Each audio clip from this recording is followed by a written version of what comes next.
On an almost daily basis, we see or hear about issues relating to differences in race, religion, and culture. Jeremy Lin is a perfect example this weekend. Well, as our country and community continue to evolve and experience new beliefs and cultures, it's important that parents are raising culturally competent kids.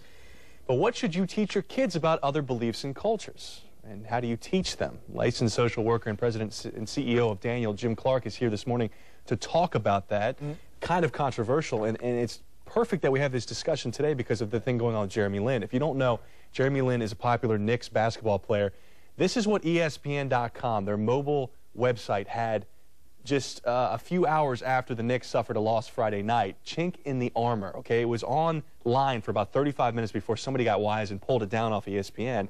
And now ESPN has made a formal apology to the Knicks player. He's just a basketball player of Asian descent. Right. And all of a sudden race is playing into this and you have insensitive comments like that. What do you think when you see that? Well, it's so important for parents to be aware of it and bring it up and have conversations about it. And that's why being a culturally competent parent and teaching children understanding and awareness are so much important. We know that when we teach a child to be understanding and aware of other people, they have a greater appreciation for their own culture, whatever it is. We tend to look at the negative stereotypes, and that's why as we try to teach children how to be aware and how to be understanding of others, it really kind of helps enforces their own culture as well. So it's an important topic. It's in the paper every day, and parents need to be thinking about it. And in particular, if you're a foster parent or if you're teaching or raising a child of a different race or ethnic than your own, it's really more important for you to be sensitive to those type of factors and the knowing that it's going to be in the paper all the time or in the media. So let's talk about it and let's be prepared for that. Yeah. Now, people say, well, what can you do? Well, one of the things that you need to do is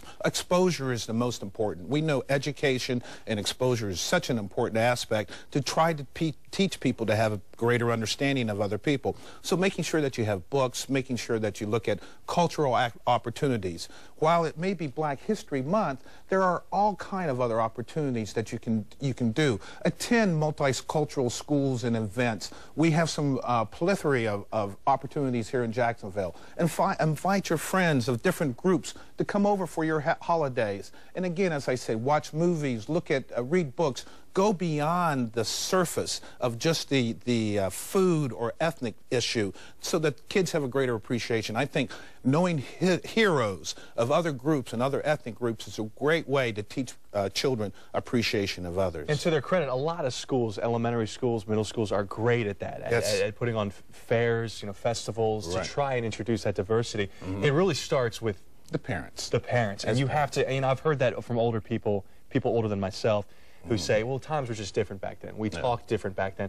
But you can't, even if you have those thoughts, you cannot speak that way around a kid. We are always an example, so we have to be careful of those stereotypes. We have to be careful of our language, making sure we're sensitive to it. And when mistakes or other people make mistakes, they come out, we need to talk to children about that. That's not how we talk about those people, or all people are not like that, so know that. We're no longer a melting pot. We are a salad bowl of great flavors, and that's what we want to show the children how to appreciate that salad bowl. Great way to put it, Jim. I appreciate it. Thank you. Happy Sunday to you. Happy Sunday. For more information on this topic, just head to Daniel Kids' website. It is www.danielkids.org.